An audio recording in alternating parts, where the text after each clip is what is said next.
tadi sudah diperkenalkan cukup panjang lebar mengenai saya, profil saya.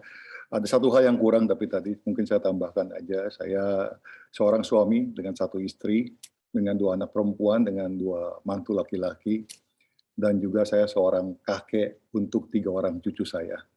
Bapak Ibu Saudara sekalian, tadi juga sudah disampaikan kalau saya memang berjemaat di JPCC Jakarta. Saya juga sebenarnya bertumbuh secara iman saya ini melalui juga gereja GKPB atau dikenal sekarang sebagai gereja MDC. Di Surabaya juga ada gereja MDC. Saya cukup lama di sana, kemudian juga saya sempat juga bertumbuh di GBI Gatot Subroto di bawah bimbingan pendeta Niko Nyotoro Harjo. Saya pikir semua Bapak Ibu kenal Pak Niko gitu ya. Saya juga sempat melayani di GB Outbox di Jakarta bersama dengan pendeta Weli Arkauntu yang mungkin juga Bapak Ibu semua sudah mengenalnya. Ya.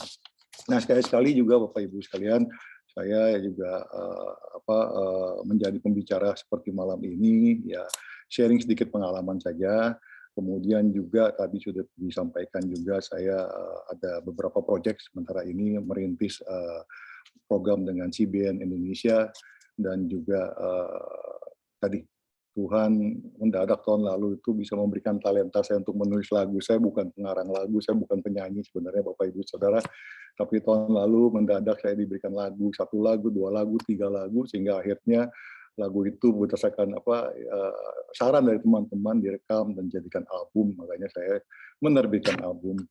Dan kebetulan Tuhan kayaknya nggak stop sampai di situ, Tuhan terus kasih lagu baru terus, sehingga akhirnya album kedua saya dengan judul tadi The Way, The Truth, The Life itu akan diluncurkan hari Sabtu besok, bentuknya mini album atau extended play berisi 6 lagu. Nah Bapak Ibu sekalian, tadi juga sudah disebut, mungkin tahu tema malam ini akan saya sharingkan adalah Let Go and Let God. Dan saya juga akan sampaikan beberapa kesaksian saya melalui ini semuanya. Nah, sebelum saya mulai, mari saya ajak Bapak Ibu sekalian, saudara sekalian, kita berdoa sekali lagi. Mari kita berdoa.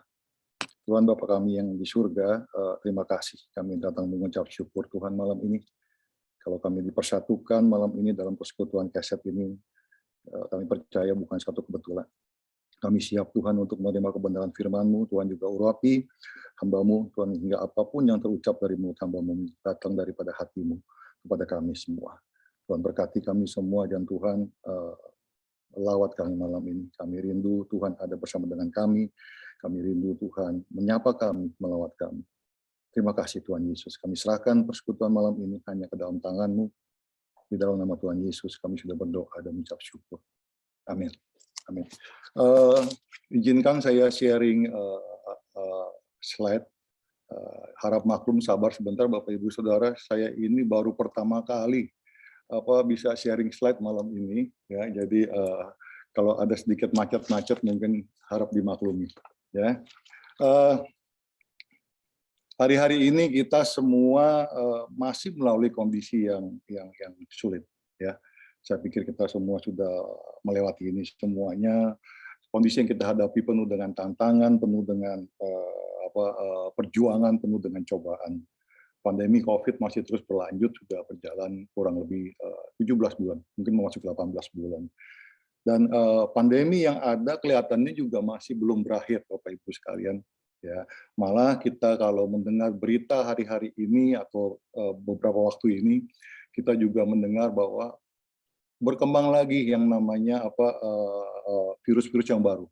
Ada yang mengatakan Delta Plus, ada yang juga menyebutnya Lambda, dan yang terakhir juga katanya ada virus dari Kolombia yang namanya MU, ya, bukan Manchester United, tapi ini MU dari Kolombia. Nah, berita di Detik saya baru baca mungkin 2 hari yang lalu, malah MU sudah dideteksi ada di Malaysia. Nah, jadi memang kembali lagi kita semua juga nggak tahu kapan pandemi ini berakhir, kapan COVID ini akan berakhir. Ya, hanya Tuhan yang tahu, saudara. Ya, hanya Tuhan yang tahu kapan COVID ini berakhir. Dan menurut saya, ya, tugas kita itu bukan untuk mencari tahu kapan pandemi ini berakhir. Ya. Tapi menurut saya adalah tugas kita atau bagian dari kita adalah percaya sepenuhnya kepada Tuhan membangun kehidupan yang lebih dekat lagi dan lebih intim lagi dengan Tuhan, ya, terus kita taat melakukan apa yang Tuhan ingin kita lakukan, menjalani hidup kita masing-masing dengan senantiasa mengucap syukur setiap harinya, bekerja dan beraktivitas secara baik dan maksimal di dalam koridor-koridor kebenaran dan juga kebaikan yang Tuhan sudah ajarkan kepada kita semua. Yang setuju, mari kita katakan amin semuanya, sama-sama. Amin. Amin. Amin. Saudara dan saya, kita semua mengalami banyak tantangan. Ya, kita semua mengalami banyak permasalahan. Demikian juga kita semua mengalami banyak cobaan. Saya tahu bagi saudara yang menjalankan bisnis, semuanya memang tidak mudah. Ya, sejak mulai pandemi COVID dari tahun lalu, Maret tahun lalu, ya, begitu banyak bisnis yang terdampak oleh COVID. Ya, memang ada beberapa bisnis yang berjalan dengan baik, bahkan bertumbuh dengan baik. Tapi sebagian besar bisnis itu terdampak dengan COVID. Yang paling sedih saya melihat itu adalah memang waktu bisnisnya terdampak, secara otomatis tentu omsetnya juga berkurang. Ya. Dan saya juga banyak melihat begitu banyak pengusaha yang dengan setengah mati untuk bisa bertahan melalui pandemi ini. Memasuki awal 2021, kita tahu semua memang terjadi satu perubahan dan perbaikan, Bapak Ibu sekalian. Namun, second wave yang datang di bulan Juni itu kembali meluluh lantahkan semua yang sudah berjalan atau sudah mulai membaik. Januari, Februari, Maret, April, bulan Mei sampai Lebaran kemarin, kita sudah lihat wah ini sudah ada titik terang. Ya, usaha sudah mulai membaik, ekonomi sudah mulai membaik, sudah ada perubahan dan improvement. Namun tiba-tiba datang bulan Juni kemarin, ya, dan diberlakukannya PPKM ya oleh pemerintah, yang sudah kita lihat ada titik terang itu kembali redup, Bapak Ibu sekalian. Ya, PPKM ini malah mungkin lebih dahsyat lagi dari tahun lalu karena memang semua dikunci, semua tidak boleh bergerak. Nah, itu yang saya lihat. Dan untuk bagi saudara seperti juga saya yang bekerja sebagai profesional di marketplace, kita juga melihat dengan mata kepala sendiri bagaimana perusahaan kita itu berjuang mati-matian untuk bisa bertahan melewati pandemi COVID ini. Ya, berbagai program diluncurkan, semua diminta bekerja lebih baik lagi, lebih rajin lagi, lebih kuat lagi untuk bekerja. Kemudian juga program-program efisiensi juga dilakukan untuk bisa mengimbangi antara revenue dan juga biaya operasional.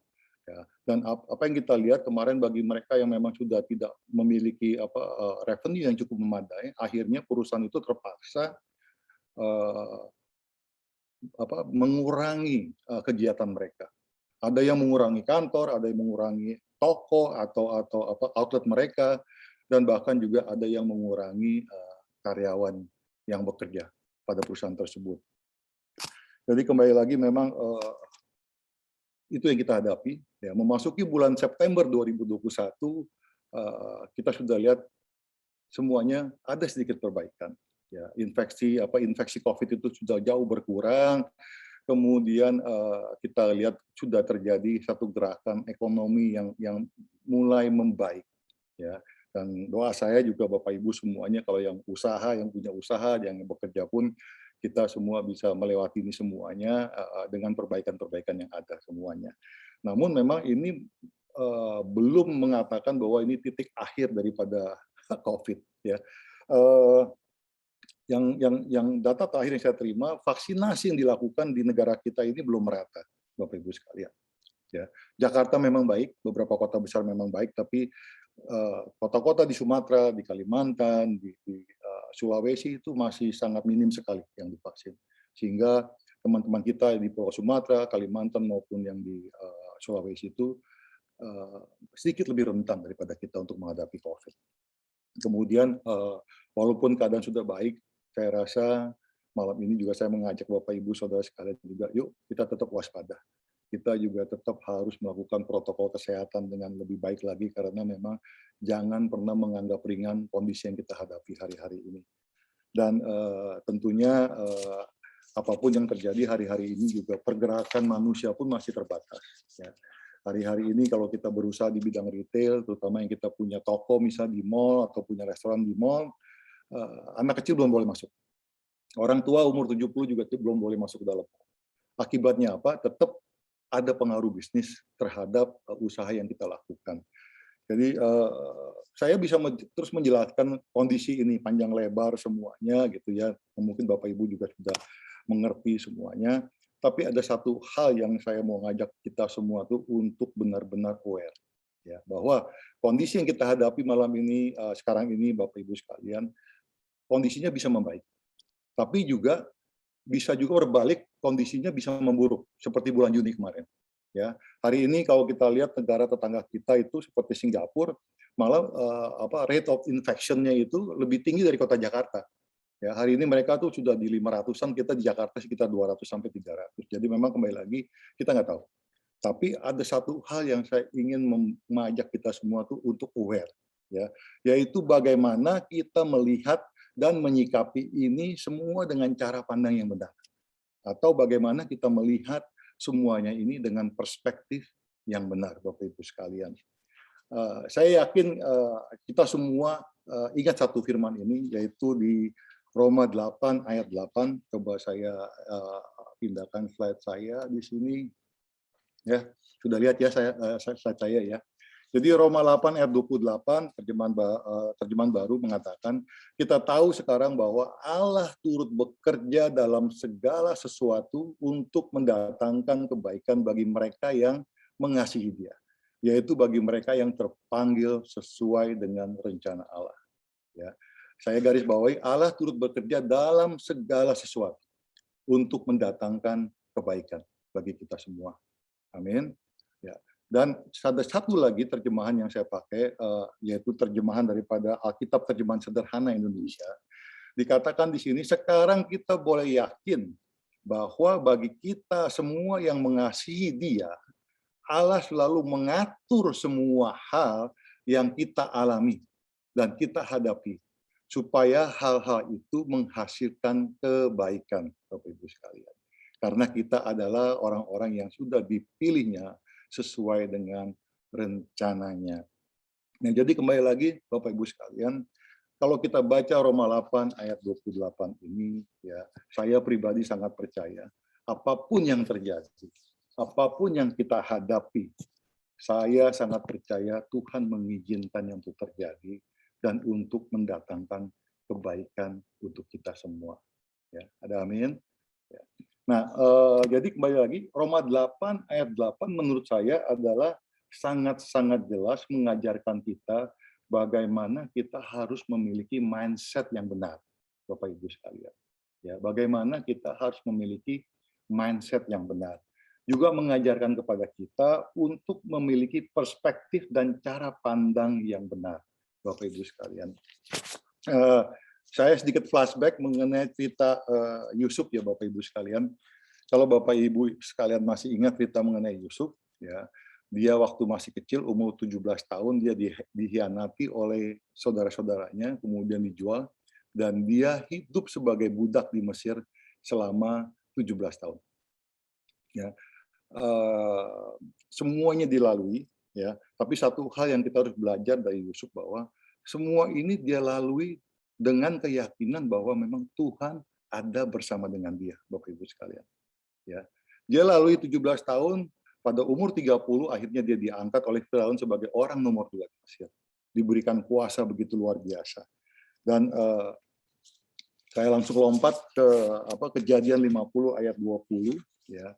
Waktu Yakub meninggal, ya, saudara-saudara Yusuf semuanya khawatir. Karena dia katakan, Papa sudah meninggal. Mungkin ini saatnya Yusuf akan balas dendam pada kita. Ya, ditulis demikian. Dan mereka akhirnya bersepakat menulis surat. Seolah ini yang dikatakan Yakub kepada mereka semua. Dikatakan gini, sebelum Papa meninggal, Papa berkata kepada kami semua bahwa kalian sudah berbuat dosa dan jahat kepada Yusuf. Kalian harus minta maaf pada Yusuf. Jadi surat ini diberikan kepada Yusuf. Dan Yusuf waktu membaca surat ini, dia menangis. Dia menangis, kemudian saudara-saudaranya kebetulan menghadap ke dia, mereka langsung berlutut mencium lantai di depan dia, mengatakan bahwa kami adalah hamba-Mu. Dan apa yang terjadi, saudara? Ya, Yusuf berkata pada saudara demikian, jangan takut, jangan khawatir. Ya, apa yang Tuhan uh, sudah desain dalam hidup saya tidak bisa merubahnya. Ya, tetapi apa yang sudah kalian lakukan kepada saya, apa yang jahat yang kalian sudah lakukan kepada saya, Tuhan menjadikannya, merubahnya menjadi kebaikan bagi saya. Itu tertulis di Kejadian 50 ayat 20. Ya. Di sini kita bisa belajar dari Yusuf bagaimana dia melihat perjalanannya dia, bagaimana dia melihat penderitaannya dia selama 17 tahun itu, ya, dengan cara pandang yang benar, dengan perspektif yang benar, Bapak Ibu sekalian. Nah, jadi kembali lagi Bapak Ibu sekalian, hari ini saya juga banyak mendengar cerita-cerita mirip. Ya, kemarin 3 minggu yang lalu ada hamba Tuhan juga cerita di tempat persekutuan kami bahwa ada satu orang percaya gitu ya, yang keluarganya kena COVID kemudian meninggal. Dia hidup dengan kekecewaan yang sangat luar biasa terhadap Tuhan dan malah memutuskan untuk meninggalkan Tuhan. Ya. Bapak Ibu Saudara mungkin juga mendengar berbagai cerita yang mirip-mirip seperti ini yang kita dengar selama 17 bulan kita lalui pandemi ini. Makanya Bapak Ibu sekalian, Saudara sekalian, melatih diri kita untuk belajar melihat dari sudut pandang yang benar sangatlah penting.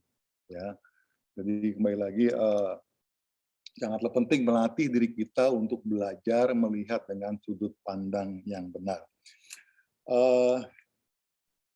Saya akan coba bercerita sedikit mengenai Markus 4 ayat 35 sampai 41. Mungkin Bapak Ibu juga sudah hafal mengenai cerita ini, yaitu perikopnya adalah angin ribut diredakan. Jadi ceritanya kan gampangnya gini, waktu Tuhan Yesus bersama murid-muridnya di atas danau Galilea untuk menyeberang, ya, secara sekonyong-konyong atau secara tiba-tiba seketika terjadi satu angin besar yang sangat luar biasa. Di Alkitab bahasa Inggris dikatakan a great storm, ya, badai yang sangat luar biasa dengan ombak yang tinggi dan yang sangat besar. Nah, perahu mereka terombang-ambing, ya, masuk air, kemudian hampir tenggelam, sedangkan Tuhan Yesus ada di buritan perahu itu tidur dengan nyenyak. Ya, kita lihat slide berikut ini, Bapak Ibu sekalian. Bentar, saya harus coba. Oke. Ya. Faktanya yang pertama adalah memang kita tahu Tuhan Yesus ada bersama dengan murid-muridnya di atas perahu. Ya. Murid-murid Tuhan Yesus pada saat itu panik. Ya, mereka panik, mereka tuh ketakutan, mereka tuh bahkan mungkin gemeteran gitu ya menghadapi badai seperti ini. Saya nggak tahu kalau di antara kita ada yang mengalami badai seperti ini, tapi saya pribadi sempat mengalami mirip-mirip seperti ini, tapi tidak separah cerita ini. Suatu hari saya menyeberang dari Batam ke Bintan, dan itu terjadi di bulan September atau bulan Oktober pada tahun itu. Memang bulan September atau Oktober adalah bulan-bulan di mana itu terjadi ombak yang sangat besar, Bapak Ibu sekalian. Saya naik satu perahu yang muat sekitar 10-15 orang pada saat itu. Saya juga bersama dengan bos saya pada saat itu juga. Kita semua di dalam perahu itu terombang-ambing dalam ombak yang besar. Jadi perahu yang kita tumpangi itu bisa naik begini, kemudian bisa turun masuk ke dalam air, terus keluar lagi, Bapak Ibu sekalian. Dan itu berjalan seperti itu selama perjalanan kurang lebih 30 menitan menuju Bintan. Nah, saya juga ngebayangkan apa yang dialami oleh murid-murid Tuhan Yesus pada saat itu memang sesuatu yang mungkin sangat menakutkan sekali. Saya masih ingat di perahu itu saya hanya berdiam, saya berdoa pada Tuhan, Tuhan tolong sertai kami, Tuhan tolong jaga kami, gitu ya. Tapi ini pun hal yang sama yang dialami oleh murid-murid Tuhan Yesus, bahkan mungkin lebih parah karena perahu mereka itu pada zaman itu tidak ada tutupnya, Bapak Ibu sekalian. Ya, jadi kalau perahu yang saya tumpangi itu ada tutupannya, kita di dalam. Ya.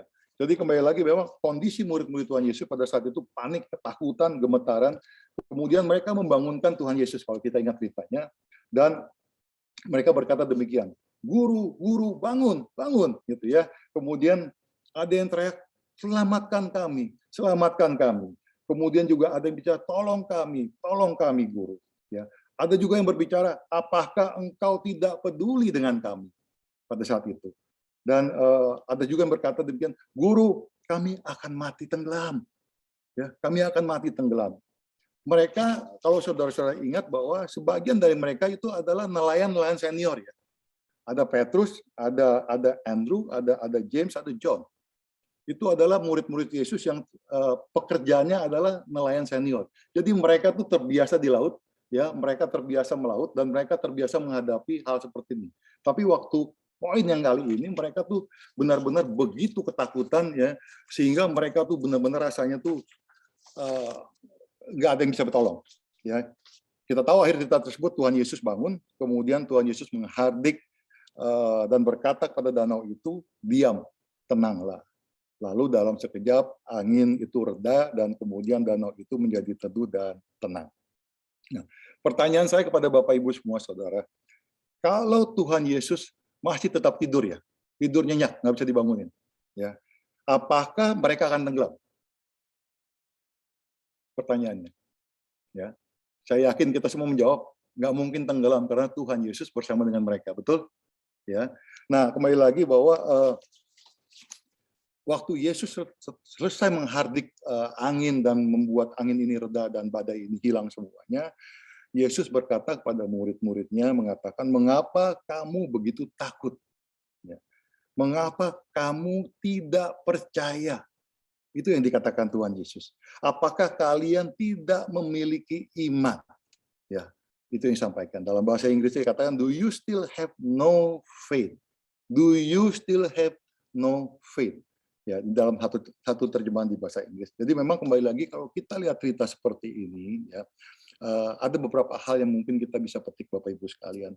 Yang pertama tentunya yang kita tahu bahwa ya, Tuhan Yesus ada loh ya bersama dengan kita gitu ya, bersama dengan mereka semuanya. Menghadapi badai, menghadapi angin, topan, ombak besar, mereka ketakutan setengah mati dan setengah hidup. Ya, padahal jelas-jelas ada Tuhan Yesus bersama dengan mereka. Ya, tolong ini diingat dulu Bapak Ibu sekalian. Dan kemudian karena mereka panik, mereka takut, ya, mereka lupa kalau di situ ada Tuhan Yesus. Mereka lupa kalau di situ mereka bersama dengan Tuhan Yesus. Ya, dan mereka ini adalah orang-orang yang dengan mata kepala mereka sendiri melihat mujizat-mujizat dan kuasa dari Tuhan Yesus. Betul Bapak Ibu sekalian? Mereka murid-murid yang mengikuti Yesus dan mereka melihat bagaimana mujizat itu terjadi, bagaimana Tuhan Yesus itu memiliki kuasa yang sangat luar biasa. Kemudian juga mereka bisa melihat bagaimana hal-hal yang dilakukan oleh Tuhan Yesus selama perjalanan mereka bersama dengan Tuhan Yesus. Tapi pada saat mereka menghadapi badai, ya, mereka mendadak bisa kehilangan iman dan percaya mereka, Bapak Ibu sekalian. Ya, mereka bisa kehilangan iman dan percaya mereka. Dan mereka ujungnya itu semuanya waktu menghadapi masalah ini, ya, yang ada di pikiran mereka itu adalah pikiran buruk, pikiran yang negatif yang menguasai mereka. Mereka akan tenggelam, mereka akan mati, mereka akan celaka, mereka frustasi, mereka ketakutan, mereka putus asa, mereka tidak berdaya, dan mereka kehilangan harapan. Nah, Bapak Ibu, saudara sekalian, saya rasa kita juga tidak terkecuali.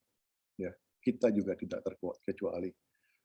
Sama seperti murid-murid Tuhan Yesus, ya, melihat dan menyikapi masalah, tantangan, dan badai kehidupan kita itu dengan cara pandang dan perspektif yang tidak pas. Yang tidak pas, Bapak Ibu sekalian. Dalam menghadapi badai kehidupan kita, kita sering khawatir, kita sering takut, kita sering berpikiran buruk, kita juga sering kehilangan harapan, kita sering putus asa, kita sering frustasi, kita merasa tidak berdaya, dan kita bahkan memiliki perasaan mau mati. Sama persis seperti yang dialami oleh murid-murid Tuhan Yesus. Bahkan pada saat-saat tertentu dalam masalah kita atau dalam badai yang kita alami, Bapak Ibu sekalian, sama juga seperti cerita tadi bahwa kita kadang-kadang kehilangan iman. Ya, kita kehilangan iman. Ya, Bahkan kita ada yang mengatakan cerita sama saya bahwa ya kadang-kadang kita nge-blame Tuhan. Tuhan, engkau di mana? Engkau di mana Tuhan? Seorang pendeta senior pernah berkhotbah dan saya sangat ingat ini betul. Dia katakan gini, jangan pernah bertanya Tuhan engkau di mana. Karena Tuhan ada di tempat engkau meninggalkan dia. Jadi jangan pernah bertanya Tuhan engkau di mana, tapi Tuhan tuh ada di sana, di tempat terakhir kita meninggalkan dia. Itu dikatakan oleh pendeta itu.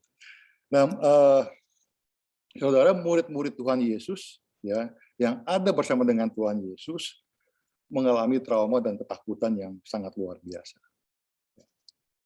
Apalagi kita, Bapak Ibu sekalian. Kita ini secara iman ya, kita tahu Tuhan menyertai kita semua. Tapi kita tidak secara fisikal bersama-sama dengan Tuhan Yesus, Bapak Ibu sekalian. Ya. Jadi kembali lagi bahwa memang sangat-sangat penting ya bagi kita untuk bisa menjaga dan memelihara iman kita sedemikian rupa, Bapak Ibu sekalian. Nah, malam ini memang ada beberapa poin saya ingin mengajak kita semua atau mengingatkan kita semua. Ya, yang pertama, Bapak Ibu sekalian, yang pertama adalah kita harus tahu Tuhan Yesus selalu menyertai kita. Ya,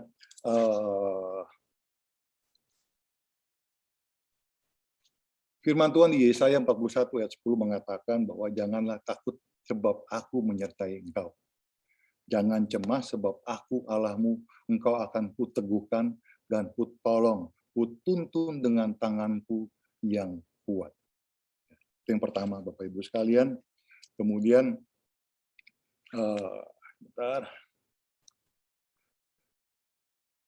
Ibrani 13 ayat 5 mengatakan, aku sekali-sekali tidak akan membiarkan engkau dan aku sekali-sekali tidak akan meninggalkan engkau.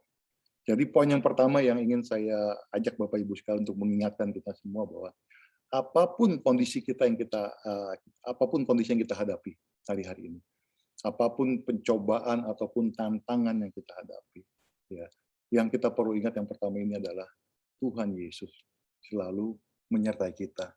Amin, Bapak Ibu sekalian. Ya.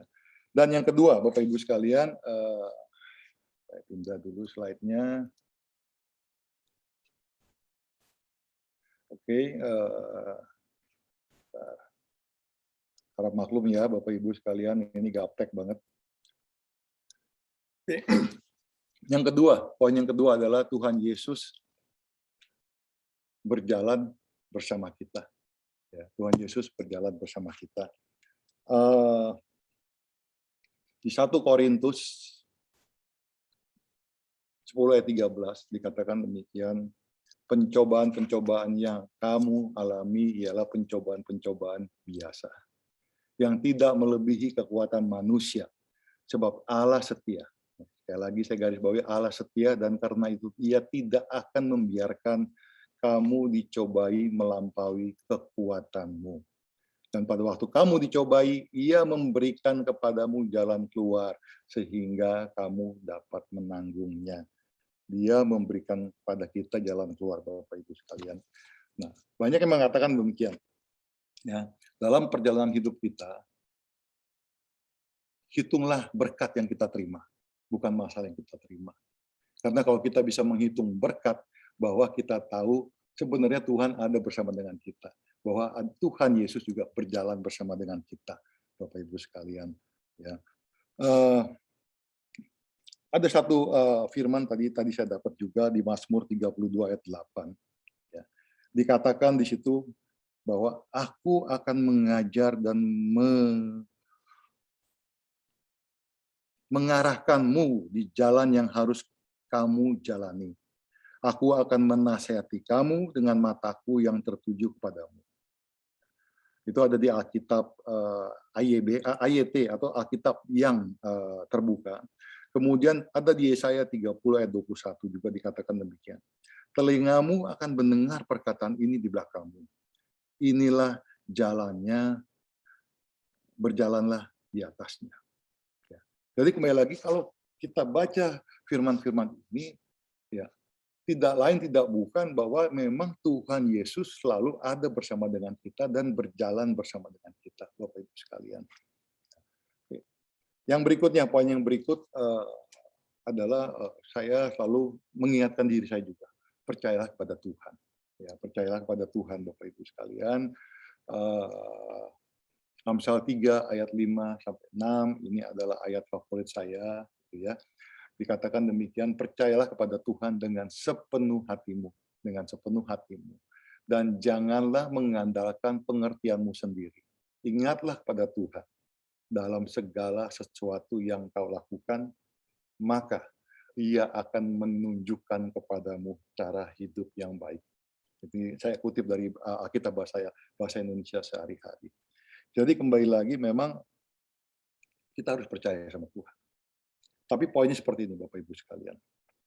Kalau kita semua sebagai manusia, kita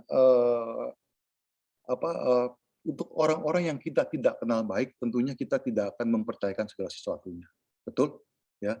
Kalau kita nggak mengenal orang tersebut, ya nggak mungkin kita percaya sama orang tersebut. Betul? Kita akan percaya kepada orang tersebut kalau kita sudah mengenal dengan baik orang tersebut. Ya, jadi kembali lagi, percaya karena kenal. Tapi kalau tidak kenal nggak mungkin percaya. Demikian juga hubungan kita dengan Tuhan, Bapak Ibu sekalian. Ya, kalau kita hanya mengenal Tuhan begitu-begitu aja, ya, saya jamin susah untuk kita tuh mempercayakan Tuhan Yesus. Ya, tapi kalau kita punya hubungan yang dekat dengan Tuhan Yesus, punya hubungan yang begitu intim dengan Tuhan Yesus, kita mengerti siapa Dia, kita bisa percaya penuh pada Tuhan Yesus. Betul Bapak Ibu sekalian? Ya, jadi kembali lagi bahwa kita ngomong gampang, percayalah pada Tuhan. Tapi percaya itu tidak akan terjadi kalau kita belum mengenal Tuhan secara intim. Jadi kembali lagi, percayalah kepada Tuhan, tapi untuk itu bangunlah hubungan yang lebih baik lagi, yang lebih intim lagi dengan Tuhan. Poin yang berikutnya Bapak Ibu sekalian,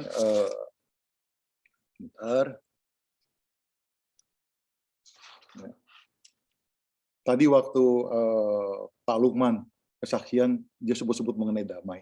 Nah, ini juga penting buat kita semua Bapak Ibu sekalian, bahwa memang damai sejahtera Tuhan selalu ada di dalam kita.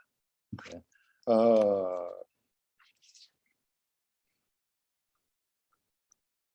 Sebentar, saya pindah slide dulu.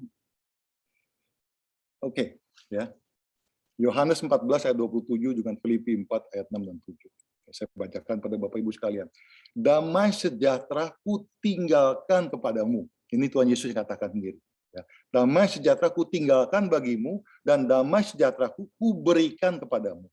Jadi ada dua penekanan di sini. Ku tinggalkan dan ku berikan. Ya, kemudian di Filipi 4 dikatakan, janganlah hendaknya kamu khawatir tentang apapun juga dalam hidupmu, tetapi nyatakanlah dalam doa dan permohonan dengan ucapan syukur kepada Tuhan tentunya, damai sejahtera Allah yang melampaui segala akal akan memelihara kita, memelihara hati dan pikiranmu dalam Yesus Kristus. Jadi memang kembali lagi bahwa kalau saya percaya, ya, waktu Tuhan mengatakan demikian, sebenarnya ya sudah, itu ada di dalam kita semua, Bapak Ibu sekalian. Damai itu ada di dalam kita. Tapi dalam perjalanan hidup kita kadang-kadang memilih untuk tidak mengambil atau mengaktifasikan damai tersebut, tapi kita malah memilih untuk khawatir. Betul nggak Bapak Ibu sekalian? Ya, di sini kita mengerti bahwa Tuhan udah kasih kok damainya.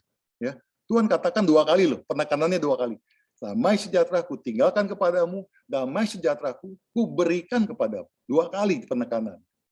Tapi kita dalam kenyataan hidup kita, ya, kita memilih lebih khawatir daripada kita memilih damai Tuhan. Nah, itu yang kita alami. Dan saya selalu juga mengingatkan diri saya, apapun yang Tuhan Yesus katakan, ya, di dalam firman itu, ya, Bapak Ibu tentu ingat di Yohanes 1, ya, bahwa pada awalnya itu firman, dan firman itu adalah Allah. Kemudian firman itu berubah menjadi manusia. Ya. Jadi apa yang Tuhan Yesus katakan, yaitu memang ucapan dari Bapa sendiri kepada kita semua. Ya. Dan Tuhan itu setia. Tuhan kita adalah Tuhan yang setia, apa yang sudah diucapkan tidak akan ditarik kembali karena dia tidak mungkin menyangkal dirinya sendiri, Bapak Ibu sekalian. Ya. Nah, poin yang berikutnya, Bapak Ibu sekalian, saya pindah slide lagi, ya. Kembali ke poin tadi yang awal, ya, Roma 8 ayat 28, bahwa Allah turut bekerja dalam segala hal, dalam segala sesuatunya untuk mendatangkan kebaikan bagi mereka yang mengasihi kita, mengasihi Dia, yaitu bagi mereka yang terpanggil sesuai dengan rencana Allah. Jadi memang ada 5 poin ini, Bapak Ibu semua, yang saya ingin mengajak kita semua untuk mengingat kembali. Ya, apapun hari ini yang kita hadapi, ya, kondisi apapun, ya, mau tantangan, mau cobaan, apapun yang kita hadapi semuanya, ya, ingat yang pertama, Tuhan Yesus selalu menyertai kita. Yang kedua, Tuhan Yesus berjalan bersama dengan kita. Yang ketiga, percayalah pada Tuhan. Ya, bangunlah hubungan yang lebih intim dengan Tuhan, yang lebih dekat lagi dengan Tuhan, sehingga Anda bisa percaya penuh pada Tuhan. Yang ketiga, ingat, kita sudah dipenuhi oleh damai sejahtera Tuhan. Ya, dan ada di dalam kita. Tinggal bagaimana kita memakai damai sejahtera itu untuk menghadapi berbagai tantangan yang kita hadapi, Bapak Ibu sekalian.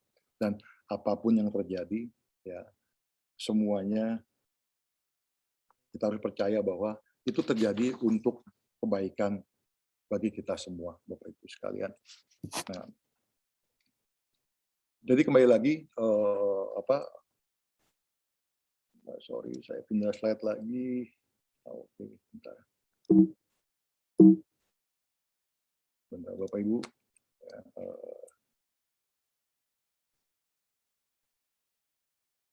kita harus belajar, Bapak Ibu sekalian. Ya, apapun yang kita hadapi, ya, kita harus belajar untuk surrender, menyerahkannya kepada Tuhan. Ya, bukan kita menyerahkannya kepada situasi, Bapak Ibu sekalian. Ya, kita berserah, tapi kita tidak menyerah. Kita menyerahkannya kepada Tuhan. Itu poin yang pertama, Bapak Ibu sekalian. Kemudian yang kedua, tentunya sesuai dengan tema yang saya bawakan hari ini, ya, bentar, saya ganti slide lagi. Ya. Just let go and let God. Ya. Sewaktu kita sudah melakukan segala sesuatunya dengan baik, kita sudah berusaha untuk dengan baik dan belum melihat hasilnya, ya, serahkan pada Tuhan. Dan disitulah Tuhan akan bertindak untuk melakukan bagian Tuhan. Ya, saya sering dulu pakai satu kata-kata ini, do your best and let God do the rest. Right? Nah, jadi kembali lagi, memang kalau kita sudah melakukan segala sesuatu dengan baik, kita sudah berusaha untuk menjaga semua dengan baik, tapi hasilnya memang belum kelihatan, ya, izinkan Tuhan bekerja. Ya, karena di 2 Korintus 12 ayat 9 ini juga jadi ayat favorit saya. Gitu. Dikatakan di sini kan bahwa my grace, ya, my favor, my loving kindness is enough for you, sufficient against any danger and enables you to bear the trouble manfully. Jadi anugerahku cukup bagi kamu semua untuk menghadapi apapun yang harus engkau hadapi. Ya, dikatakan di sini juga for my strength and power are made perfect, fulfill and completed, and show themselves most effective in your weakness.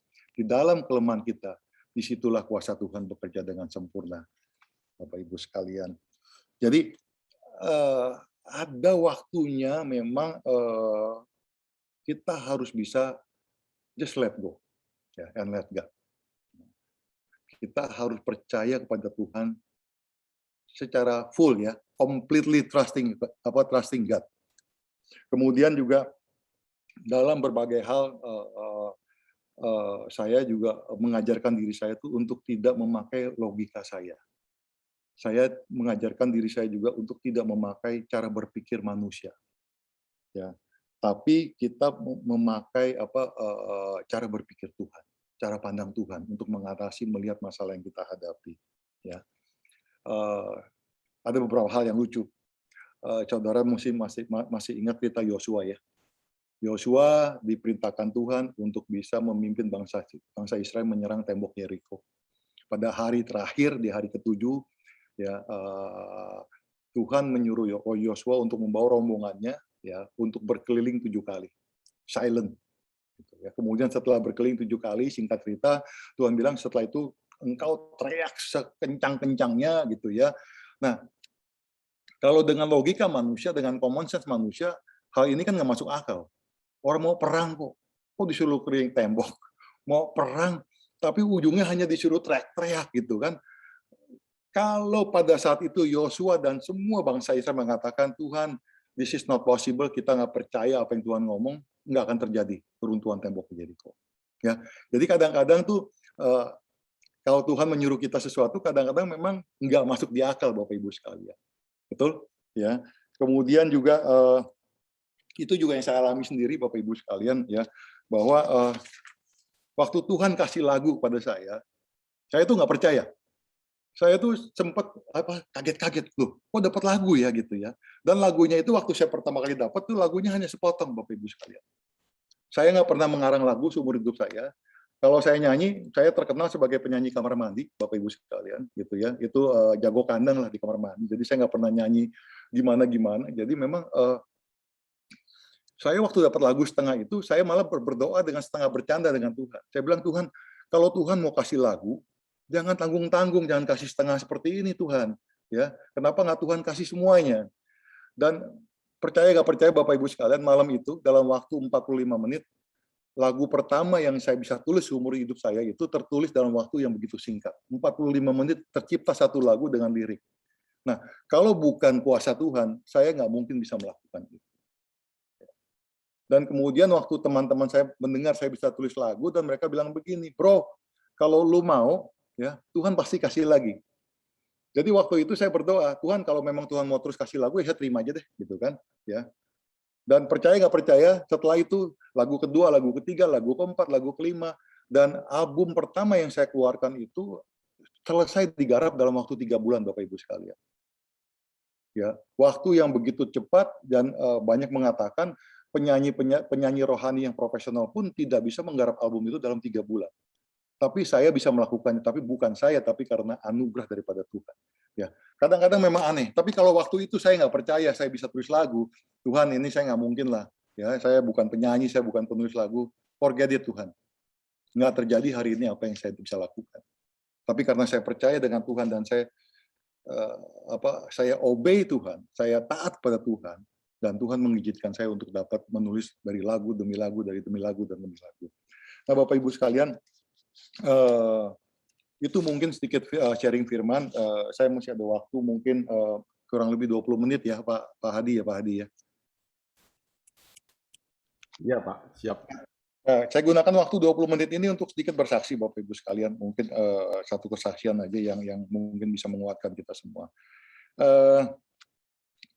Sekitar bulan Juni tanggal 20-an yang lalu, Bapak Ibu sekalian, saya dan keluarga itu mengalami satu badai yang sangat luar biasa sekali.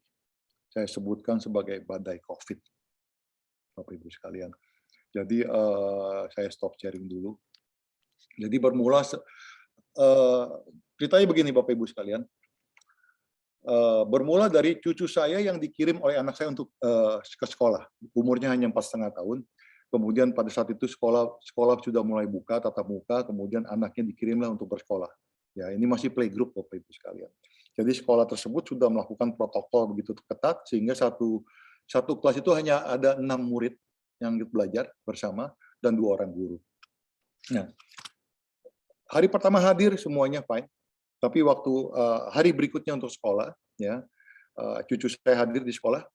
Kemudian besokannya anak saya ditelepon oleh sekolah, disampaikan bahwa salah satu guru yang mengajar kemarin ternyata nggak enak badan dan dilakukan tes antigen, ternyata dia positif. Sambil menunggu hasil PCR daripada guru tersebut.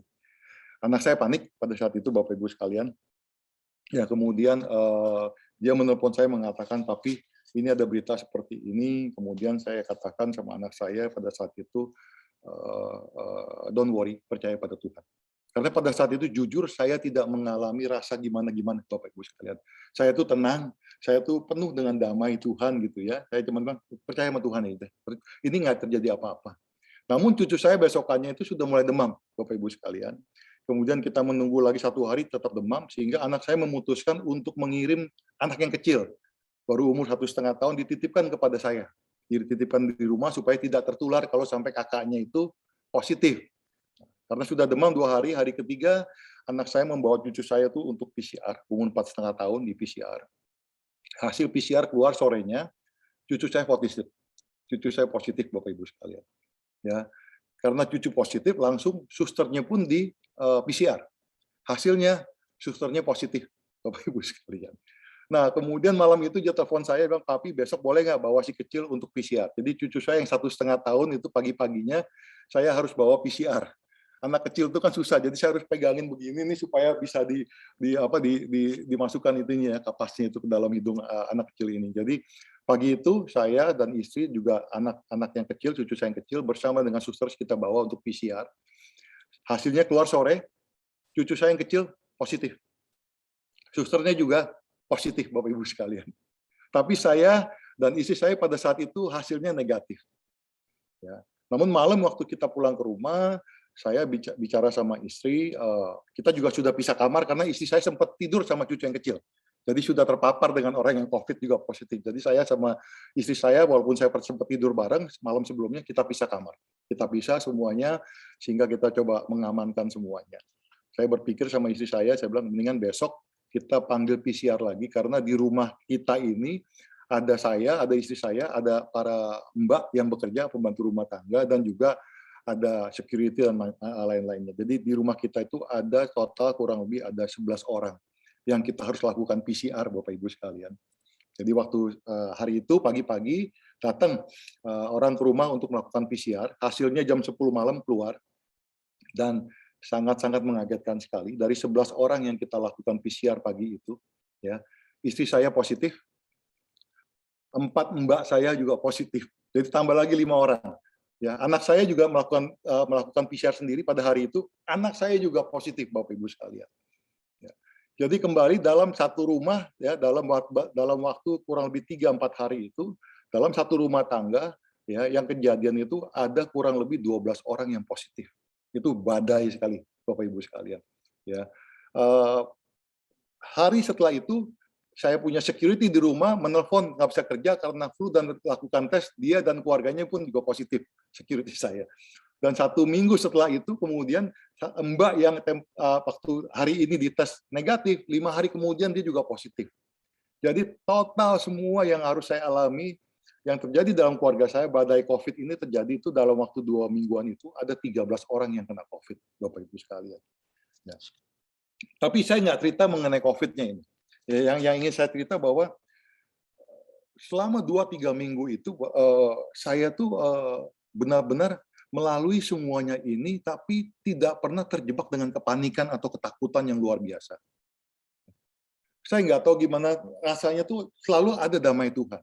Ya, setiap kali saya berpikir mulai ada takut, saya selalu ingat Tuhan Yesus, karena saya percaya sekali Tuhan Yesus menyertai keluarga saya. Dan apa yang terjadi setiap kali saya berpikir takut, oh jangan-jangan begini ya. Nah, waktu saya kembali ingat pada Tuhan Yesus, damai sejahtera itu kembali memerasuki saya. Jadi kembali lagi tadi saya katakan, kita itu tinggal memilih, ya, apakah kita memilih kekhawatiran atau kita memilih damai sejahtera, Bapak Ibu sekalian. Ya. Dan itu yang saya pilih damai sejahtera Tuhan. Saudara bayangkan selama 2-3 minggu itu, saya sendiri, kebetulan mantu saya juga nggak kena gitu pada saat itu. Tapi saya sendiri yang mengurus 12-13 orang ini, ya, beli vitamin, panggil dokter, panggil orang PCR, beli makanan untuk mereka, karena mereka itu diisolasi dalam satu tempat, Bapak Ibu sekalian. Jadi kita mengirim setiap hari itu makanan, kita mengirim vitamin yang dibutuhkan setiap hari. Dan saya bisa melakukan itu benar-benar sebagian waktu saya itu saya lakukan dengan tenang, dengan damai. Ya. Dan apa yang Tuhan katakan tadi, ya, jangan khawatir untuk apapun juga. Bawalah selalu dalam doa dan ucapan syukur pada Tuhan. Dan damai sejahtera Allah yang di luar logika manusia itu akan menguasai kamu. Itu yang saya alami, Bapak Ibu sekalian semua. Jadi kembali lagi bahwa melalui kesaksian ini saya ingin katakan bahwa saya percaya Tuhan mengizinkan kejadian ini untuk keluarga saya, ya, habis biaya banyak Bapak Ibu sekalian. Nggak mudah, sebentar ya. Nggak mudah ya, karena waktu keluarga saya kena COVID juga semua anggota keluarga, saya memutuskan untuk memberikan mereka infus booster. Karena infus booster ini bisa memberikan kekuatan pada tubuh kita. Jadi apa yang terjadi? 5 hari pertama dari semua yang positif itu setiap hari saya panggil dokter untuk infus kita semua satu persatu. Ya. Jadi ada dua pilihan obat Bapak Ibu sekalian. Obat yang pertama adalah paket platinum. Itu memang pakai vitamin dosis tinggi dan vitamin mahal. Harganya per kali suntik itu 5 juta Bapak Ibu sekalian. Jadi saya putuskan, oke deh, saya, istri, anak saya, mantu saya, kita suntik pakai yang platinum. Jadi satu orang 25 juta. 4 orang 100 juta. Nah, mbak-mbak saya ini saya beli paket standar, ya, sekali suntik 1,2 juta. Jadi satu orang itu untuk 5 kali suntik paketnya 6 juta. Jadi saya harus memastikan mereka semua juga aman karena saya nggak mau mereka mengalami hal-hal yang lebih buruk lagi. Karena kalau kita menangani ini terlambat, you never know, bisa lebih memburuk, bahkan fatal akibatnya. Nah, jadi memang beban yang saya hadapi bukan hanya biaya, tapi tekanan emosi, ya, beban berat seperti itu. Tapi saya mengatakan pada diri saya, kalau tidak berjalan sama Tuhan, saya nggak tahu apakah saya kuat menghadapi ini semua. Tapi karena saya berjalan dengan Tuhan, saya bisa kuat menjalankan ini semuanya, dan saya bisa menjalankan masa-masa ini penuh dengan damai sejahtera. Ada beberapa hal, ya. Saya ngerti Tuhan mengizinkan ini terjadi, ya. Tapi saya tidak melihat sisi negatifnya, Bapak Ibu sekalian. Yang saya lihat adalah sisi positifnya. Apa yang terjadi? Ya, yang pertama bahwa saya bersyukur kalau semua keluarga, semua anggota keluarga, termasuk mbak saya semuanya, semua tidak ada yang mengalami pemburukan. Mereka bisa melalui semua ini, ada demam, ada batuk, ada hilang penciuman, tapi semua berjalan dengan baik. Tidak ada pemburukan sama sekali. Poin kedua yang saya bisa petik dari ini, bahwa Tuhan mengizinkan ini terjadi, toh orang-orang yang sudah kena COVID di keluarga saya, mereka adalah orang-orang yang lebih kuat dari saya. Karena mereka sudah memiliki antibodi yang lebih baik lagi karena COVID, Bapak Ibu sekalian. Ya. Dan ada satu hal yang luar biasa sekali, waktu mereka kena COVID itu, di hari kelima waktu anak saya mulai agak parah, batuk, demamnya semuanya, anak saya menelpon saya, mengatakan bahwa ada temannya satu yang sangat membutuhkan oksigen. Dan sudah pada saat itu di bulan Juni, bulan Juli, cari oksigen sudah sulitnya setengah mati. Ya. Kita kebetulan memang menyiapkan oksigen di dalam rumah, karena kita memang menyiapkan kalau memang kita membutuhkan. Ya. Jadi anak saya itu begging kepada saya, mengatakan, "Papi, tolong oksigen yang di rumah boleh nggak dikasih ke teman aku? Karena dia sangat membutuhkan, dan kebetulan temannya lagi 7 bulan hamil, dan sudah sesak napas." Jadi dia begitu konsisten, begitu persistennya, dia bilang, "Tolong Papi, tolong ini kasih ke teman saya, nanti kita bisa dapat lagi yang lain." Akhirnya saya bilang, "Oke, kita rilis saja nih, satu-satunya tabung yang kita punya ini kita berikan kepada temannya dia." Anak saya mengatur taksi, mengatur pengiriman ke tempat temannya. Malamnya dia juga menelpon saya lagi jam 11 malam, mengatakan, "Papi, boleh nggak cari rumah sakit karena kayaknya sudah butuh rumah sakit, ya, karena sudah susah sesak napas." Saya jam setengah 12 malam pun akhirnya mencoba menelpon kiri kanan, kebetulan saya kenal beberapa rumah sakit dan teman-teman di sana, minta tolong. Walaupun malam itu tidak dapat rumah sakit, tapi nama orang ini sudah dihubungi oleh pihak rumah sakit untuk supaya mereka menjadi prioritas karena lagi hamil 7 bulan. Anak saya kedua yang tidak kena COVID pun ikutan sibuk mencari rumah sakit untuk orang ini, bahkan untuk teman-teman yang lain. Ya, jadi memang akhirnya saya melihat bahwa, loh, kita lagi kena COVID, kita lagi kena badai, tapi Tuhan bisa pakai anak saya itu untuk membantu orang lain, melakukan kebaikan bagi orang lain. Ya. Bahkan anak saya yang kecil itu sempat satu kali menelpon saya, kita punya satu dus Avigan, kita sempat beli Avigan juga. Kita nggak pakai Avigan tersebut, kita simpan untuk emergency. Dan anak saya mengatakan gini, "Papi, kalau teman aku nggak dapat, boleh nggak kita punya kasih ke mereka? Supaya mereka tuh bisa menolong orang tuanya yang memang sedang sakit parah." Gitu. Jadi memang kembali lagi, saya melihat bahwa di tengah-tengah badai seperti ini, ada 2 contoh, yaitu anak saya sendiri, yang begitu memiliki hati yang luar biasa untuk membantu orang lain. Walaupun kita sendiri mengalami badai COVID yang berat, Bapak Ibu sekalian. Nah, pengalaman yang saya jalani selama itu, ya merawat 12 orang, 13 orang yang sakit ini, ya akhirnya Tuhan izinkan saya pakai juga untuk membantu teman-teman di kantor. Ya, jadi lucu. Pengalaman buruk yang saya alami itu, saya bisa pakai untuk bisa jadi berkat buat orang lain. Ya, saya banyak menasihati teman-teman yang terkena COVID untuk langkah-langkah apa yang harus diambil sehingga tidak terjadi pemburukan, Bapak Ibu sekalian. Ya, jadi ada satu cerita juga. Satu hari saya menelpon seorang direksi di salah satu perusahaan kami karena perusahaan tersebut belum menjalankan apa yang kita minta. Jadi tujuan saya menelpon orang tersebut adalah untuk menegur yang bersangkutan. Kok ini belum dijalankan? Jadi waktu saya tanya, kamu ada di mana? Oh, saya di rumah, Pak. Lagi work from home. Oh, bukan, Pak.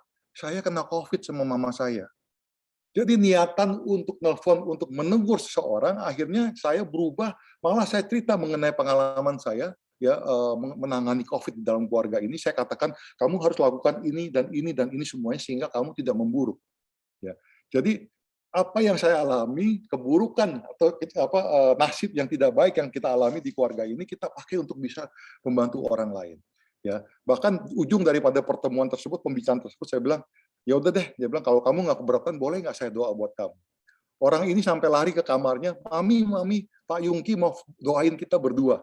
Jadi pada saat itu niat untuk menegur atau sedikit mengomel kepada orang ini tidak kejadian, malah ujungnya malah saya yang mendoakan orang ini, Bapak Ibu sekalian, untuk mereka dikuatkan di dalam Tuhan.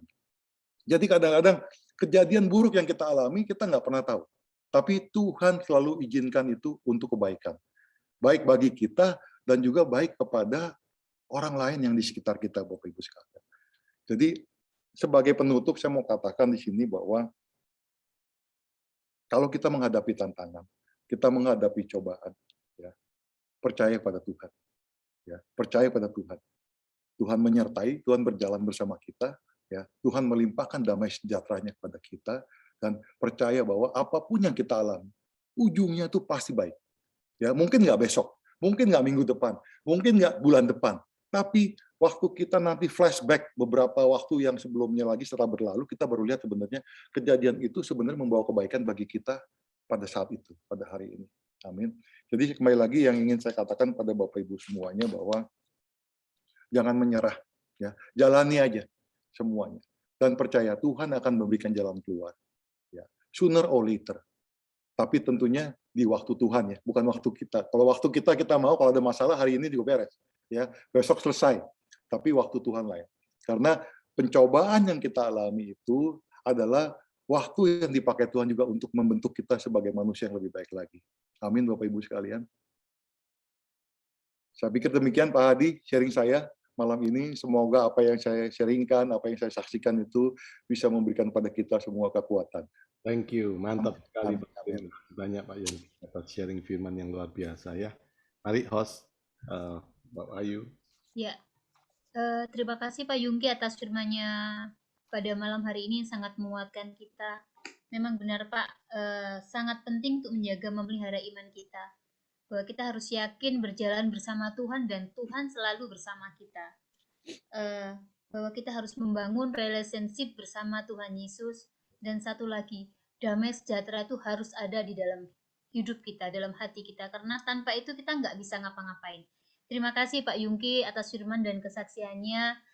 Sekarang waktunya Q&A. Mungkin Bapak berkenan meluangkan waktunya sebentar lagi untuk menjawab beberapa pertanyaan dari peserta Zoom malam hari ini, Pak Yungki. Boleh. Baik, ini ada satu pertanyaan. Tadi sudah raise hand dari Bapak Apeng dari Nias. Shalom, selamat malam Pak Apeng. Pak Apeng dari Nias. Tadi ada raise hand. Beberapa kali raise hand, oke. Kalau salah tekan. Oh, baik, nggak apa-apa Pak Apeng. Baik, terima kasih. Mungkin Pak Rudi Timothy mungkin ada pertanyaan buat Pak Yungki, Pak Rudi. Iya, terima kasih Pak Yungki atas firman Tuhan yang sudah disampaikan, sangat memberkati kita semuanya, khususnya saya. Lomba. Mungkin ada satu pertanyaan, mungkin begini ya. Tadi apa yang disampaikan oleh Pak Yungki mengenai firman Tuhan itu, pencobaan-pencobaan yang terjadi itu tidak akan melebihi kekuatan dari manusia. Begitu ya Pak Yungki ya? Ya betul Jadi Pak. Tuhan tuh mengerti kekuatan kita itu seberapa kita tahan itu loh, dalam pencobaan itu. Nah, tetapi yang menjadi pertanyaan saya adalah, pencobaan itu bisa dari Tuhan, bisa juga karena ulah daripada manusia itu sendiri, Pak. Nah, ini yang sering orang keliru menerjemahkan begitu loh. Ini ini Tuhan sedang mencobai aku, padahal bukan. Dia sendiri yang berbuat kekeliruan, dia bilang itu pencobaan dari Tuhan. Nah, itu bagaimana Pak Yungki ya? Mohon pencerahannya Pak. Terima kasih. Tuhan berkati. Oke, kalau saya memang sepakat dengan apa yang Pak Rudi katakan tadi, bahwa memang pencobaan itu kita tahu Ayub diizinkan Tuhan untuk dicobai, betul Pak? Ya. Tapi juga ada betul ulah kita sendiri, akhirnya kita ketemu masalah. Contohnya misalnya Pak, kalau kita masih muda gitu ya, minum-minum, narkoba, nah, kemudian waktu kita sudah berumur, akibat dari kita hidupnya yang tidak benar, waktu masa mudanya, masa tuanya kita setengah mati. Ya, sakit kiri, sakit kanan semuanya. Jadi kembali lagi, terlepas dari itu Pak, memang waktu kita berada di dalam Tuhan, Pak Rudi ya. Jadi apapun yang kita alami, apakah pencobaan itu memang quote-unquote datang dari Tuhan, apa karena ulah kita sendiri. Tapi waktu kita berada dalam Tuhan, ya, saya rasa kita harus bisa percaya dengan apa yang Tuhan katakan. Bahwa kita bisa lalui pencobaan ini asal kita percaya dengan Dia. Kita bisa lalui pencobaan ini kalau kita juga belajar taat melakukan apa yang Dia ingin kita lakukan. Jadi kembali lagi, saya nggak permasalahkan dari siapa nih pencobaannya, tapi kan kita semua sudah berada dalam Tuhan. Nah, kita pegang koridor-koridor kebenaran yang Tuhan ajarkan pada kita. Gitu loh Pak Rudi. Kira-kira itu jawaban saya. Iya Pak, terima kasih Pak. Sudah jelas Pak, clear. Ya. Terima kasih. Ya.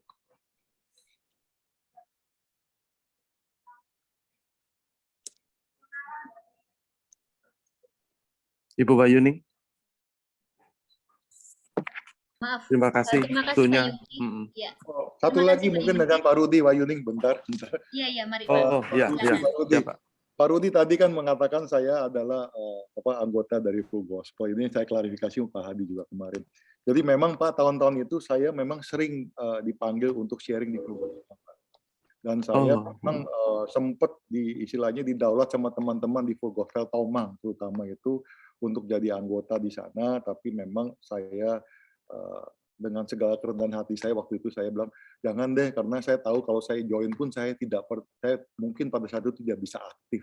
Jadi memang saya tidak pernah jadi member Full Gospel Pak. Tapi memang saya pada tahun-tahun tersebut paling sering saya sharing di tempat teman-teman. Jadi berbagai tempat saya sharing di Full Gospel. Jadi memang mereka datang ke kantor waktu itu interview sehingga saya ada di cover majalah Voice-nya Full Gospel. Itu Pak, kira-kira seperti itu ya. Baik, terima kasih Pak atas klarifikasi atau informasinya. Terima kasih. Ada Raisen, ada pertanyaan lagi Pak. Kita batasin 2 pertanyaan lagi ya Pak Yungki. Setelah itu mungkin mau 10 juga boleh. Oh, terima kasih banyak Pak. Baik, ada pertanyaan dari ada pertanyaan Bu Ayu. Baik Pak Sofyan, tunggu dulu ya Pak. Ada Budia yang mau tanya dulu. Sebentar lagi, sebentar itu Pak Sofyan. Baik, Budia, mari silakan Budia. Oh ya, terima kasih Bu Ayu kesempatannya. Shalom Pak Yungki. Nah ini kalau ini bos saya mantan ini mantan anak buah sudah pensiun. Bapak terima kasih buat sharingnya yang luar biasa. Kalau yang kesaksian Bapak tadi memang saya baru dengar ini yang keluarga, mungkin waktu saya videonya telat mungkin ya. Ternyata seheboh itu ya. Bapak saya mau tanya nih. Pak Yungki ini kan sibuknya setengah mati ya, maksudnya banyak sekali kegiatannya. Bagaimana Bapak bisa membagi waktu antara kegiatan bisnis atau kegiatan marketplace sekuler dengan kegiatan rohani yang juga sama-sama padatnya. Bagaimana Bapak bisa memprioritaskan semua ini? Terima kasih, Pak. Kamu mau menerima jawaban diplomatis atau jawaban jujur dari saya? Yang enak yang mana? Mungkin untuk bapak-bapak, ibu-ibu sekalian, memang orang melihat saya mungkin sibuk, tapi sebenarnya saya nggak terlalu sibuk karena memang fungsi saya di perusahaan kan tidak sebagai orang yang menjalankan operasional. Ya, tugas saya itu kan mengawasi perusahaan. Jadi memang saya dari waktu ke waktu ya berdiskusi dengan direksi-direksi perusahaan untuk memantau perjalanan perusahaan. Nah, dari waktu ke waktu pun saya juga suka turun sendiri. Kamu kan tahu saya suka ke cabang juga untuk melihat, tapi bukan tugas saya untuk mengawasi perjalanan operasional. Itu tugas direksi.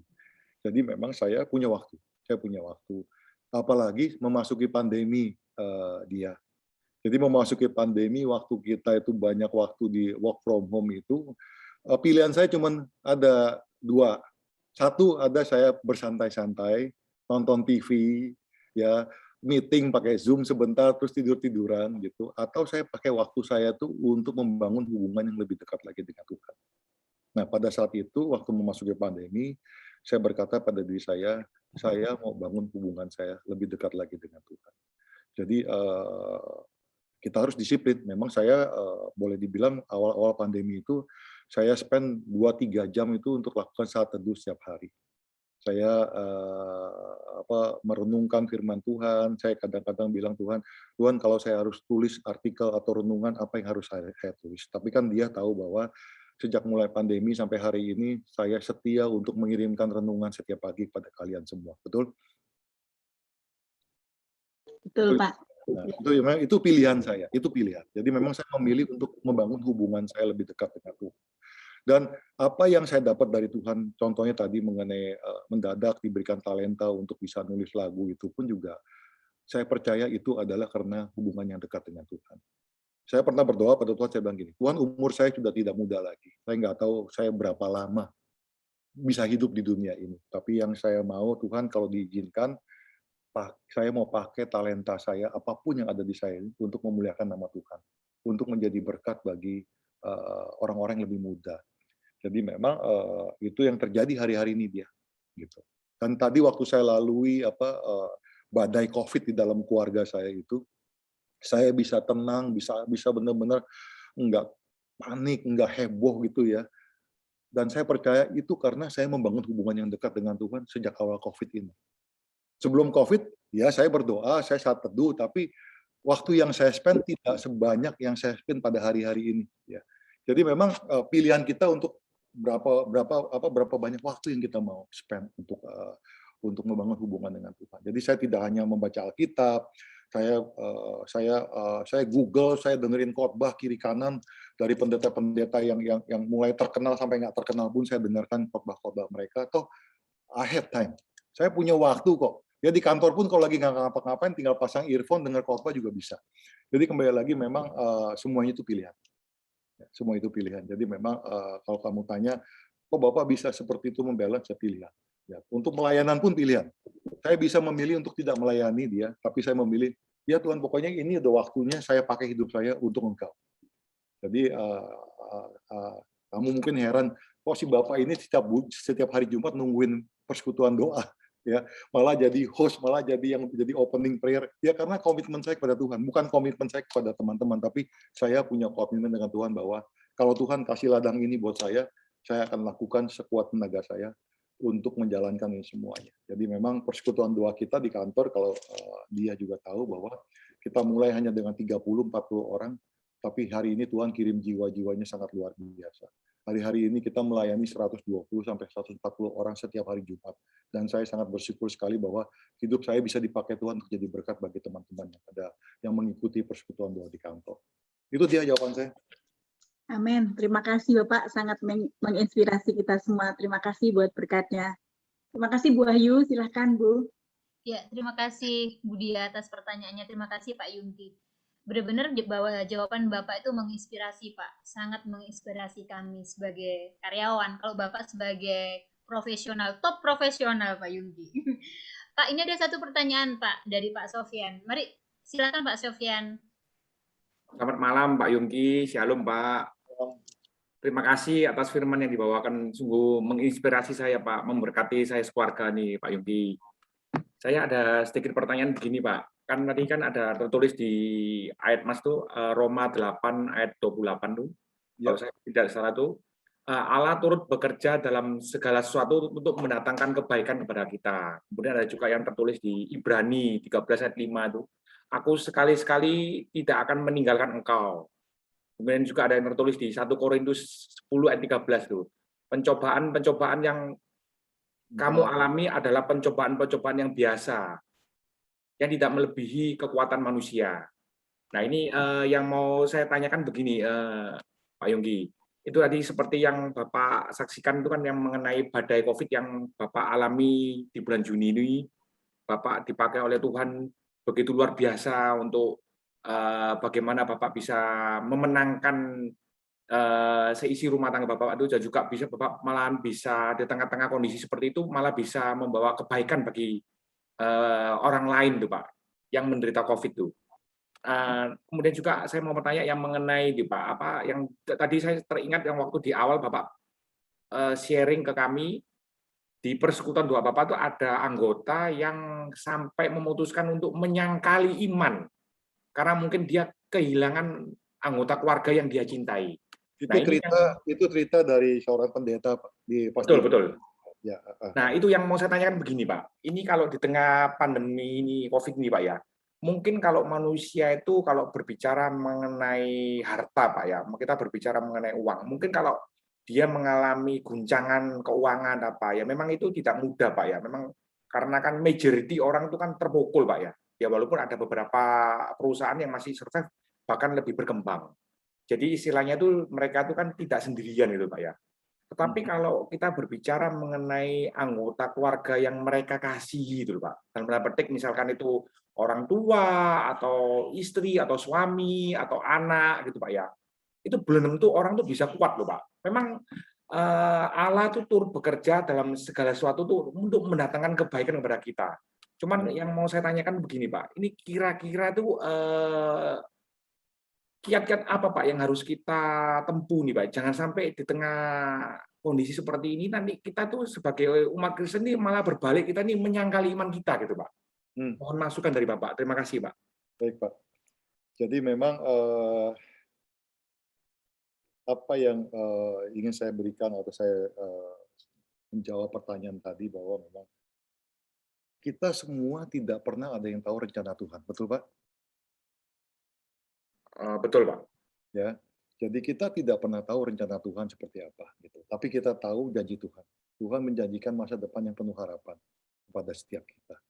Nah, jadi memang kalau kejadian misalnya masa pandemi ini, kemudian COVID itu menerpa keluarga, kemudian juga ada anggota keluarga yang harus dipanggil Tuhan. Kita memang nggak tahu. Mungkin memang itu waktunya Tuhan memanggil. Betul Bapak? Iya. Tapi kan kita nggak pernah tahu gitu ya. Kemarin waktu saya hari Sabtu persekutuan doa, ada beberapa pendeta senior juga, kita lagi membahas Matius 25 mengenai 5 gadis bijaksana dan 5 gadis yang istilahnya yang agak bodoh gitu kan ya. Terus ada satu pendeta mengatakan, iya kita mesti siap-siap, kita nggak tahu Tuhan kapan datang. Jadi kita harus bisa bersiap dengan baik. Saya tuh nimbrung pada saat itu, saya bilang gini, Pak Pendeta, saya bilang, kita tidak hanya siap-siap untuk menerima kedatangan Tuhan, tapi kita siap nggak kalau memang mendadak Tuhan memanggil kita juga. Kan gitu. Jadi memang kembali lagi bahwa kita tidak pernah tahu rencana Tuhan. Tapi tugas kita adalah memang menyiapkan diri kita sebaik-baiknya. Kalau memang sampai terjadi musibah, kemudian ada anggota keluarga yang dipanggil Tuhan, kalau saya berkata bahwa ya kita percaya memang ini sudah jalan yang terbaik yang Tuhan berikan pada yang bersangkutan. Jadi kita banyak lihat selama pandemi ini, jangankan orang biasa ya, hamba-hamba Tuhan juga banyak dipanggil Tuhan, betul ya Pak ya? Gitu ya. Jadi ada, wah itu yang kejadian di Bandung itu satu klaster, itu saya kenal juga semuanya, saya juga kaget gitu ya. Satu persatu juga mereka akhirnya dipanggil Tuhan. Kita nggak bisa pernah ngomong Pak. Jadi kejadiannya memang, kalau kejadian Bandung pada saat itu memang itu awal-awalnya COVID, kemudian Di Indonesia, di rumah sakit, dokter juga belum begitu pengalaman menangani COVID, sehingga memang ada penanganan yang terlambat. Tapi terlepas dari itu, kembali lagi, ya memang at the end of the day, saya yakin sekali Tuhan itu buka tangannya di surga untuk menerima kita semua. Amin, Pak. Ya. Jadi kembali lagi memang kiatnya seperti apa, ya saya pikir bagian kita adalah mempersiapkan diri kita dengan sebaik-baiknya. Mau Tuhan datang atau Tuhan memanggil kita, itu kita harus siap. Ya. Dan kemudian kalau memang ada keluarga yang memang terdampak seperti itu, memang ya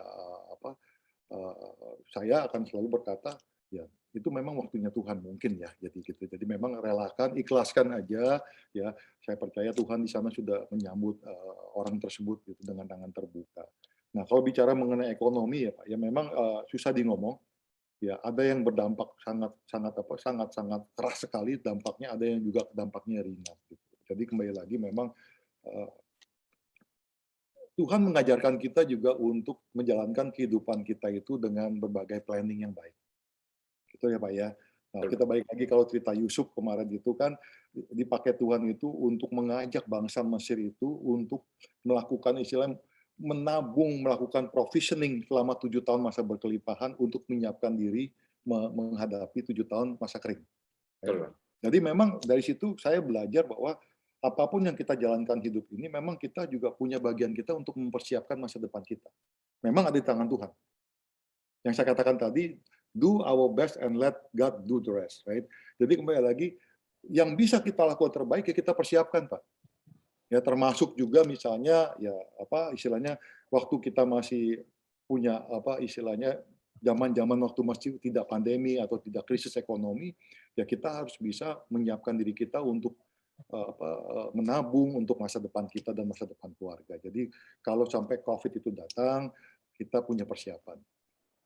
But kembali lagi memang we never know berapa lama kita hadapi COVID, ya berapa besar kekuatan kita untuk bertahan gitu. Tapi toh selama perjalanan ini ya selalu datang dan pergi. Dalam arti kata bahwa mungkin hari ini bisnis kita lagi down, tapi mungkin bulan depan bisnis kita juga lagi up. Jadi kembali lagi semua memang bagian kita itu adalah memang mengelola ini dengan baik, menyiapkan juga semua dengan baik.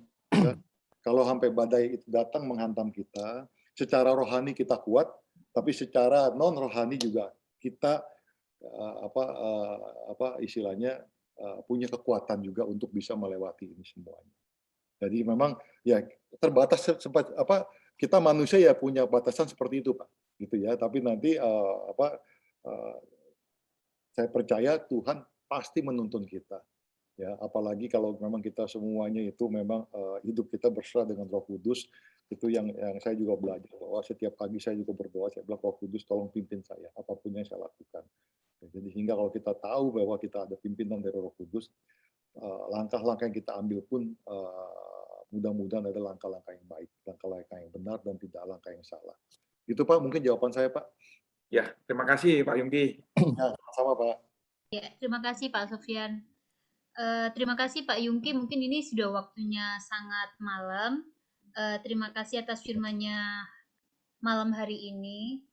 Bapak Ibu sekalian, juga terima kasih atas kehadirannya malam hari ini. Bu Ayu. Ya Pak. Bu Ayu, ini mungkin menit-menit yang mau berakhir ini kan, kita tinggalkan dulu COVID dan lain sebagainya itu toh. Kalau boleh ini kita mau mendengar kalau berkenan Pak Yongki menyumbangkan suara emasnya ini. Wah, luar biasa. Lagunya akan di launching. Wah, ya. Itu benar Pak Adi, benar-benar. The way the truth and the life itu ya, the way the truth and the life itu Tuhan. Iya, Wahyu tadi juga sebenarnya mau Pak Adi, tapi Wahyu sungkan soalnya kan ini big boss Wahyu masalahnya. Kalau boleh Pak, ini mau bocorannya sedikit sebelum lagu itu di launching ini, sebelum kita akan nutup dalam lagu pujian dan tutup doa. Mari Pak Yongki kalau boleh begini. Bertanya sekali Pak Adi. Pak Adi, saya mohon maaf saya tidak ada gitar di samping saya mesti ambil gitar dulu, jadi perlu waktu Pak, saya harus ke atas dulu ambil gitar gitu loh Pak. Jadi memang saya nggak siapkan karena Pak Hadi tidak pesan sponsor sebelumnya. Ya memang sengaja gitu, Pak. Atau kalau enggak nanti teman-teman yang operate apa admin ini Zoom bisa apa ambil dari YouTube aja Pak. Mungkin Nggak yang apa-apa, Pak. Mungkin nggak usah gitar, Pak. Suara Masnya sudah lebih dari Wah, cukup, Pak. wah. Monggo, Pak. Oke, Bapak Ibu sekalian, jadi sharing sedikit aja bahwa besok Sabtu memang saya meluncurkan album kedua, judulnya The Way, the Truth, and the Life. Itu adalah jalan, kebenaran dan kehidupan. Itu memang apa yang dikatakan Tuhan Yesus, akulah jalan, akulah kebenaran, dan akulah kehidupan. Dan di dalam album ini ada 6 lagu dan memang lagu-lagu yang saya tulis itu semuanya adalah memang pengalaman pribadi saya dengan Tuhan. Jadi saya bukan pencipta lagu profesional yang bisa nulis apapun juga. Jadi kalau saya tidak punya inspirasi, saya nggak punya eh, hikmat dari Tuhan, saya nggak bisa nulis. Itu saya hanya nulis pengalaman pribadi saya bersama dengan Tuhan, Bapak Ibu sekalian. Jadi kembali lagi, kalau saya harus nyanyi tanpa musik, nah ini yang bikin bingung Pak. Ini nggak pernah seumur umur nyanyi tanpa musik loh Pak di depan umum Pak. Kalau di kamar mandi ya Pak. Gitu. Oke, ini ada satu lagu. Kebetulan ini memang ceritanya juga agak aneh. Satu pagi teman saya itu WhatsApp saya, dia bilang bro, tadi gue jalan pagi, tahu-tahu Roh Kudus kasih gue lagu. Gitu. Nah dia kirim lagunya dinyanyikan pakai handphone gitu kan, kemudian dia bilang lu terusin aja deh bro, gue cuma bisa bikin lagunya seperti ini sepotong doang gitu. Jadi akhirnya saya duduk, saya merenung, kemudian akhirnya jadilah lagu ini, dan ini lagu juga termasuk di dalam album yang berikutnya, judulnya Ajaib Perbuatanmu. Ya, jadi saya nyanyi tapi jangan diketawain ya Bapak Ibu sekalian ya gitu ya. Untuk Mbak Mita juga yang udah singers jangan ketawain saya gitu ya. Oke, kasihmu kepadaku, cintamu kepadaku, agung dan mulia, melebihi semua. Berkatmu kepadaku, urapanmu bagiku, nyata dan berlimpah, ada selamanya. Dan ku mau memujimu, menyembahmu, ya Allahku. Ku mau bersyukur padamu, mengasihimu di sepanjang hidupku. Ku angkat tanganku, menyembahmu, ya Tuhanku. Ajaib perbuatanmu di sepanjang hidupku. Mantap. Tuh, Bapak Ibu sekalian, lagu ini menceritakan bagaimana keajaiban Tuhan dalam kehidupan kita masing-masing. Ini mungkin Menjadi berkat. terima kasih. Cuma ini mungkin bisa kasih waktu sebentar ini. Pak Effendi ini mulai minggu lalu mau bertanya. Mungkin bisa Pak bertanya Pak. Mungkin satu Silakan. kasih waktu 5 menit ya. Sabar. Pak, mau 10 menit, mau 20 menit pun silakan. Mari Pak Effendi, mari Pak bertanya satu. Oke, terima kasih Pak Hadi. Maaf kalau saya masuknya telat ya. Saya barusan pulang, langsung mandi, langsung masuk Pak. Ingin saya tanyakan kepada Pak Pastor Yudi ya. Selamat malam ya Pastor. Pak Yongki, oke. Saya Effendi. Ingin saya tanyakan, gini Pak. Kalau di dalam Alkitab kan dituliskan kalau kita harus sehati sepakat kalau berdoa ya. Kalau suami istri tidak satu keyakinan itu seperti terang dan gelap ya Pak ya. Apakah doa gini bisa dijawab Pak kalau keyakinannya lain? Dan kalau bisa dijawab, tidak bisa dijawab, terus kalau ada suatu acara nasional, ada kayak suatu gereja yang besar itu mengadakan doa sepakat dengan agama-agama lain, apakah itu sepakat atau tidak doa kepada Tuhan untuk masalah mungkin pandemi atau masalah-masalah lain untuk bangsa ini? Terima kasih dijawab. Terima kasih Pak Oke. Yongki. Shalom Pak. Jadi ini pertanyaan yang sangat-sangat berat sekali gitu untuk dijawab gitu ya. Saya percaya kalau Tuhan tuh selalu melihat hati Pak. Ya, jadi kembali lagi memang Oke. kita mengatakan bahwa itu harus orang yang bersepakat dalam arti satu memang dalam iman yang sama gitu. Tapi kata sepakat itu kan juga kadang-kadang kalau kita lihat dari perspektif yang lebih besar lagi bahwa tidak perlu dengan iman yang sama Pak. Tapi hatinya bersepakat berdoa untuk sesuatu. Jadi kembali lagi kalau kita ada doa bagi bangsa yang dilakukan oleh berbagai agama at the same time ya waktu barengan itu, apakah Tuhan mendengarkan? Yes. Menurut saya Tuhan mendengarkan. Kalau Tuhan tidak mendengarkan doa mereka yang lain iman dengan kita, tapi Tuhan mendengarkan kita yang seiman pada saat itu. Jadi kembali lagi memang saya selalu percaya Tuhan selalu melihat hati daripada apa yang terucap. Ya, kadang-kadang kan Pak kalau kita doa tuh kalau yang pintar doa memang kata-katanya luar biasa, kita dengarnya pun bisa ikut merinding, ikut terharu gitu. Tapi it's not about the word ya, it's not about kata-kata, tapi yang Tuhan ingin lihat kan dari hati kita Pak. Jadi itu jawaban saya. Jadi memang hati kita aja. Tuhan melihat hati kita. Mudah-mudahan itu menjawab Pak Effendi ya Pak ya, gitu ya. Iya. Dan saya sangat setuju yang Pak Yongki katakan semua itu ada pilihan.